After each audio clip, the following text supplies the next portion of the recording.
एक बार मक्का का एक शख्स अल्लाह की राह में जिहाद के लिए रवाना होने लगा। घर में उसकी बीवी गर्भवती थी।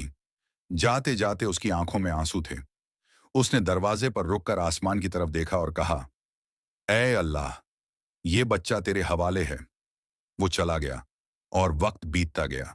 सालों बाद जब वो वापस लौटा तो लोगों ने बताया, तेरी बीवी इस फानी दुनिया से रुखसत हो चुकी है। ये सुनकर उसकी दुनिया उजड़ गई। वो भागा भागा कब्रिस्तान पहुंचा और अपनी बीवी की कब्र पर गिर पड़ा। रोता रहा, सिसकता रहा, थक कर जमीन पर सिर रख दिया और वहीं नींद आ गई। रात के आधे पहर में अचानक उसने देखा, कब्र से हल्की सी रोशनी निकल रही है। वो घबरा कर उठा।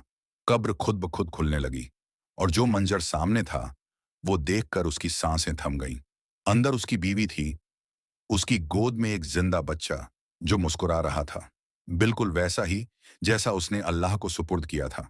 और फिर एक गैबी आवाज आई, तूने अपने बच्चे को अल्लाह के हवाले किया था, इसलिए वो तुझे जिंदा मिल गया।